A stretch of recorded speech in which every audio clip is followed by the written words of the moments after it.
तो hey guys, good morning सभी को, सभी साथियों का स्वागत है एक बार फिर से एक स्मार्ट स्टडी पर। साथियों, इस वीडियो में हम लोग करेंगे आज 1 नवंबर 2022 के सारे इंपॉर्टेंट करंट अफेयर्स को फुल डिटेल्स के साथ समझेंगे, सारे क्वेश्चंस अच्छे से देखेंगे। तो पूरा वीडियो को कंप्लीट देखिएगा, एक भी क्वेश्चन को स्किप नहीं करना है क्योंकि सारे क्वेश्चन सिलेक्टेड हैं और एग्जाम में आपके 99% चांस बनेंगे क्वेश्चंस आपके यहीं से आएंगे। तो कंप्लीट देखिएगा, एक भी क्वेश्चन को स्किप मत करना। तो चलिए फिर शुरू करते हैं। सभी साथी वीडियो को लाइक जरूर कर दीजिएगा और अपने सभी दोस्तों के साथ शेयर जरूर कर देना। तो चलिए देखते हैं क्वेश्चंस डायरेक्टली। पहला क्वेश्चन, जम्मू और कश्मीर विलय दिवस कब मनाया जाता है? जम्मू और कश्मीर का विलय दिवस किस तिथि को मनाया जाता है? क्वेश्चन में ही पूछा गया है। देखिएगा, सही उत्तर हो जाएगा 26 अक्टूबर को, यानी ऑप्शन नंबर ए इस क्वेश्चन का करेक्ट आंसर आएगा। जम्मू और कश्मीर विलय दिवस किस तिथि को मनाया जाता है? 26 अक्टूबर को। आइए इस क्वेश्चन के बारे में जान लेते हैं कुछ इंपॉर्टेंट फैक्ट्स। तो देखिएगा, जम्मू कश्मीर में हर साल 26 अक्टूबर को विलय दिवस मनाया जाता है। यह 26 अक्टूबर 1947 को महाराजा हरि सिंह द्वारा विलय के दस्तावेज पर हस्ताक्षर को चिन्हित करने के लिए मनाया जाता है। आगे देखिएगा, यह दिन 2020 में पहली बार जम्मू कश्मीर में आधिकारिक सार्वजनिक अवकाश बना। देखिए, जम्मू और कश्मीर विलय के बारे में तो साथियों, भारतीय स्वतंत्रता अधिनियम 1947 ने ब्रिटिश भारत को भारत और पाकिस्तान में विभाजित कर दिया। रियासतें दोनों देशों में से किसी एक में शामिल होने या स्वतंत्र रहने के लिए स्वतंत्र थी। जम्मू कश्मीर के शासक महाराजा हरि सिंह ने स्वतंत्र रहने का फैसला किया था, ये याद रखना आप लोग, ठीक है। इसीलिए जम्मू कश्मीर स्वतंत्र अलग गणराज्य था। देखिएगा आगे अगली क्वेश्चन, हाल ही में किस राज्य सरकार ने USAID के सहयोग से भारत में वनों के बाहर के पेड़ कार्यक्रम को शुरू किया है? बहुत ही अच्छा क्वेश्चन है। तो साथियों याद रखिएगा, असम सरकार ने। आइए इस क्वेश्चन के बारे में भी जान लेते हैं। तो साथियों, असम सरकार ने USAID के सहयोग से भारत में जंगलों के बाहर पेड़ कार्यक्रम को शुरू किया है। इस कार्यक्रम का मुख्य उद्देश्य क्या है? तो देखिएगा, किसानों, कंपनियों और निजी संस्थानों को जंगल के बाहर वृक्षों के कवरेज का विस्तार करने के लिए एक साथ पर लाना है। देखिएगा, यह कार्यक्रम राज्य में स्थानीय समुदायों का भी समर्थन करेगा और असम में किसानों की आय में भी वृद्धि करेगा। TOFI पर्यावरण प्रबंधन के साथ उत्पादकता और लाभप्रदता को एकीकृत करने के लिए वैज्ञानिक तरीके से राज्य में कृषि वानिकी को बढ़ावा देगा। इसके अलावा यह कार्यक्रम 2030 तक 2.5 से 3 बिलियन टन कार्बन डाइऑक्साइड का अतिरिक्त कार्बन सिंक बनाने के भारत के राष्ट्रीय स्तर पर निर्धारित लक्ष्य में योगदान भी देगा। बहुत ही अच्छे क्वेश्चन से साथियों, ये देखिएगा, हाल ही में वित्तीय कार्रवाई बल ने किस देश को 4 साल बाद अपनी ग्रे सूची से हटा दिया है? तो साथियों करेक्ट आंसर हो जाएगा पाकिस्तान को, ऑप्शन नंबर सी सही उत्तर हो जाएगा। देखिएगा, फाइनेंशियल एक्शन टास्क फोर्स ने, यानी FATF है ना, FATF financial action task force ने पाकिस्तान को 4 साल बाद अपनी ग्रे लिस्ट से हटा दिया है। पाकिस्तान जून 2018 से अपने आतंकवाद रोधी, वित्त पोषण और धन शोधन रोधी शासनों में कमियों के लिए पेरिस स्थित निगरानी संस्था की ग्रे सूची फाइनेंशियल एक्शन टास्क फोर्स ने 21 अक्टूबर 2022 को पेरिस में आयोजित अपनी पूर्ण बैठक में यह निर्णय लिया। आगे देखिएगा, हाल ही में किस फॉर्मूला 1 रेसिंग ड्राइवर ने United states formula 1 grand prix 2022 को जीता है? बहुत ही अच्छा क्वेश्चन है। सही उत्तर हो जाएगा साथियों option number A, max Verstappen.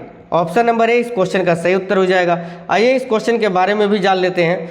तो देखिएगा, रेड बुल के मैक्स वर्स्टैपेन ने 24 अक्टूबर 2022 को United states formula 1 grand prix को जीता। मर्सिडीज के लुइस हैमिल्टन दूसरे और फेरारी के चार्ल्स लेक्लर्क तीसरे स्थान पर रहे इस सूची में। इसके अलावा यह मैक्स वर्स्टैपेन की 75वीं पोडियम फिनिश और उनके करियर की 33वीं रेस थी। 2022 सीजन में मैक्स वर्स्टैपेन ने 13 रेस जीती हैं, याद रखिएगा। उन्होंने 9 अक्टूबर 2022 को जापानी ग्रांड प्रिक्स भी जीता था, याद रखना। आगे देखिएगा, हाल ही में फाइनेंशियल एक्शन टास्क फोर्स ने किस देश को उच्च जोखिम वाले देशों की सूची ब्लैक लिस्ट के रूप में भी, जिसको ब्लैक लिस्ट के रूप में भी जाना जाता है, इसमें शामिल किया है? बहुत ही अच्छा क्वेश्चन है। तो याद रखिएगा साथियों म्यांमार को। म्यांमार करेक्ट आंसर हो जाएगा ऑप्शन नंबर सी। देखिएगा फाइनेंशियल एक्शन टास्क फोर्स यानी FATF ने म्यांमार को उच्च जोखिम वाले देशों की सूची में शामिल किया है। म्यांमार को मनी लॉन्ड्रिंग, आतंकवादी वित्त पोषण का मुकाबला करने के लिए रणनीतिक कमियों के कारण सूची में जोड़ा गया है। म्यांमार उत्तर कोरिया और ईरान के साथ इस सूची में शामिल होने वाला तीसरा देश है, ये भी याद रखना। निम्नलिखित में से कौन से देश एक सुरक्षा समझौते पर हस्ताक्षर करते हुए संवेदनशील खुफिया जानकारी साझा करने और रक्षा सहयोग को गहरा करने के लिए सहमत हुए हैं? तो साथियों बहुत ही इंपॉर्टेंट क्वेश्चन है। सही उत्तर हो जाएगा ऑस्ट्रेलिया और जापान, ऑप्शन नंबर सी। आइए इस क्वेश्चन के बारे में भी जान लेते हैं। तो देखिएगा ऑस्ट्रेलिया और जापान ने एक सुरक्षा समझौते पर हस्ताक्षर करते हुए संवेदनशील खुफिया जानकारी साझा करने और रक्षा सहयोग को गहरा करने पर सहमति व्यक्त की है। प्रधानमंत्री फूमियो किशिदा और एंथनी अल्बनीस ने पश्चिमी ऑस्ट्रेलियाई शहर पर्थ में समझौते पर हस्ताक्षर किया। देखिए सौदे के तहत देशों के रक्षा बल उत्तरी ऑस्ट्रेलिया में एक साथ प्रशिक्षण लेंगे और रक्षा खुफिया जानकारी साझा करने में सहयोग को बढ़ावा और मजबूती प्रदान भी करेंगे। आगे देखिएगा हाल ही में भारत और किस देश के सेनाओं ने विशाखापट्टनम में 3 दिवसीय संयुक्त मानवीय सहायता अभ्यास टाइगर ट्रम्प किया? तो साथियों भारत और अमेरिकी सेना ने, याद रखेंगे सभी, ऑप्शन नंबर डी इस क्वेश्चन के लिए सही उत्तर हो जाएगा। आइए इस क्वेश्चन के बारे में भी जान लेते हैं। तो देखिएगा भारतीय और अमेरिकी नौसेनाओं ने विशाखापट्टनम में 3 दिवसीय संयुक्त मानवीय सहायता अभ्यास टाइगर ट्रम्प को किया। यह 20 अक्टूबर 2022 को ही संपन्न हुआ था। देखिएगा यह अभ्यास क्षेत्र में आपदा राहत के समन्वय के लिए भारतीय और अमेरिकी सेनाओं के बीच दूसरा सहयोग था। पहला अभ्यास भी विशाखापट्टनम में ही नवंबर 2019 में 9 दिनों की अवधि में हुआ था। आगे देखिएगा हाल ही में ऋषि सुनक को किस देश का प्रधानमंत्री चुना गया है? साथियों देखिएगा ऋषि सुनक को किस देश का प्रधानमंत्री चुना गया है? तो ब्रिटेन का, ऑप्शन नंबर सी इस क्वेश्चन का सही उत्तर हो जाएगा। देखिएगा पेनी माइट के कंजर्वेटिव पार्टी नेतृत्व की दौड़ से बाहर होने के बाद पूर्व ब्रिटिश वित्त मंत्री ऋषि सुनक ब्रिटेन के अगले प्रधानमंत्री बनने के लिए तैयार हैं। 42 वर्षीय ऋषि सुनक भारतीय मूल के पहले ब्रिटिश प्रधानमंत्री बनेंगे।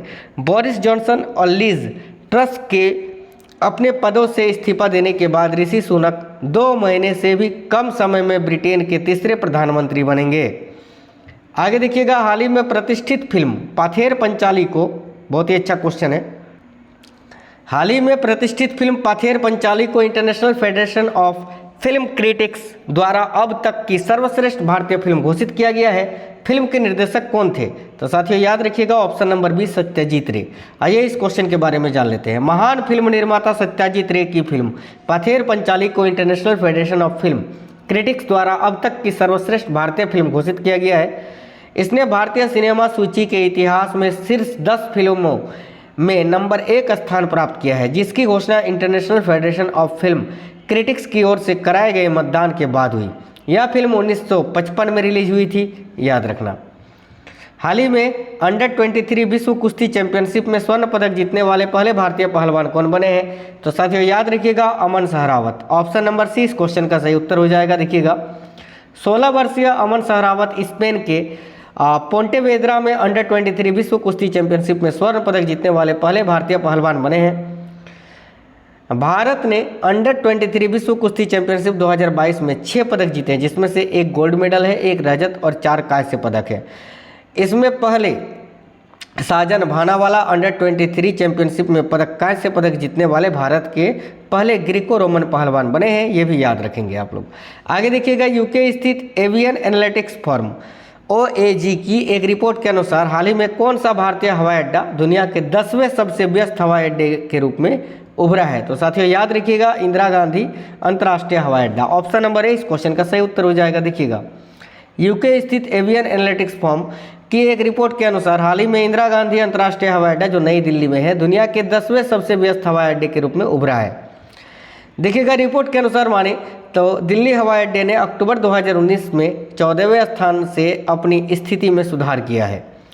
अमेरिका में हार्ट्सफील्ड जैक्सन अटलांटा अंतर्राष्ट्रीय हवाई अड्डा अक्टूबर 2022 में दुनिया के सबसे व्यस्त हवाई अड्डे के रूप में उभरा है। हाल ही में केंद्रीय मंत्री देखिएगा, केंद्रीय कृषि मंत्री नरेंद्र सिंह तोमर ने कृषि और वानिकी पर 7वीं एशियन भारत मंत्री स्तरीय बैठक की सह अध्यक्षता की। एशियन का मुख्यालय कहाँ पर स्थित है? तो साथियों याद रखिएगा, बहुत इंपॉर्टेंट क्वेश्चन। तो एशियन का मुख्यालय कहाँ है? तो जकार्ता में। ऑप्शन नंबर बी सही उत्तर हो जाएगा। देखिएगा, केंद्रीय कृषि मंत्री नरेंद्र सिंह तोमर ने 26 अक्टूबर 2022 को कृषि और वानिकी पर 7वीं एशियन भारत मंत्री स्तरीय बैठक की सह अध्यक्षता की। बैठक के दौरान सदस्य देशों ने एशियन भारत साझेदारी वर्ष 2021 से 25 की मध्यवर्ती कार्य योजना के तहत गतिविधियों की समीक्षा की। एशियन दक्षिण पूर्व एशियाई राष्ट्रों का एक संघ है। इसके टोटल मिलाकर 10 देश सदस्य हैं और अध्यक्षता किसके पास है? तो कंबोडिया के पास। आगे देखिएगा, माउंट चो ओयू चोटी ये किस देश में स्थित है? तो साथियों माउंट चो ओयू चोटी जो है ये नेपाल में स्थित है। ऑप्शन नंबर ए सही उत्तर हो जाएगा। देखिएगा, ईशानी सिंह जमवाल पहली भारतीय महिला बन गई है जिन्होंने माउंट चो ओयू चोटी को फतह किया है। ईशानी जमवाल जिला कुल्लू के पहनाला की रहने वाली हैं। चो ओयू समुद्र तल से 8,188 मीटर ऊपर दुनिया का 6ठा सबसे ऊंचा पर्वत है, यह भी याद रखना। हाल ही में किस बैंक ने संदीप बख्शी को 3 साल की अवधि के लिए अपने प्रबंध निर्देशक और मुख्य कार्यकारी अधिकारी यानी एमडी और सीईओ के रूप में फिर से नियुक्त किया है? तो ICICI bank. Option number A इस क्वेश्चन का सही उत्तर हो जाएगा। देखिएगा, आईसीआईसीआई बैंक ने संदीप बख्शी को 3 साल की अवधि के लिए प्रबंध निर्देशक और मुख्य कार्यकारी अधिकारी के रूप में फिर से नियुक्त किया है। संदीप बख्शी का कार्यकाल 3 अक्टूबर 2022 तक था। पुनर्नियुक्ति जो है साथियों 4 अक्टूबर 2023 से 3 अक्टूबर 2026 तक है, जो आरबीआई से अनुमोदन के अधीन है। उन्हें 15 अक्टूबर 2018 को बैंक के प्रबंध निर्देशक और मुख्य कार्यकारी अधिकारी के रूप में नियुक्त किया गया था। Thanks for watching this video. सभी साथी वीडियो को जरूर लाइक कर दीजिएगा, अपने सभी दोस्तों के साथ शेयर कर दीजिएगा। नए साथी अगर कोई भी है तो चैनल को सब्सक्राइब कर लीजिएगा। आप लोग सभी साथी हमें कमेंट कर अभी ये बताएंगे साथियों कि महाराष्ट्र के प्रधानमंत्री अभी कौन है। ये आप लोगों से मेरा एक क्वेश्चन है, होमवर्क ही समझिए आप लोग। आपको कमेंट करके ये बताना है कि महाराष्ट्र के सीएम मुख्यमंत्री अभी वर्तमान में कौन है। सभी साथी फटाफट से कमेंट कर दीजिए। और साथियों ये करंट अफेयर्स वाला वीडियो डेली सवेरे 6 बजे आपको मिल जाता है, तो आप लोग सभी साथी मॉर्निंग में 6 बजे इस वीडियो को जरूर देख लीजिए। तो मिलते हैं अगली वीडियो में, तब तक स्वस्थ रहिए। जय हिंद साथियों, वंदे मातरम।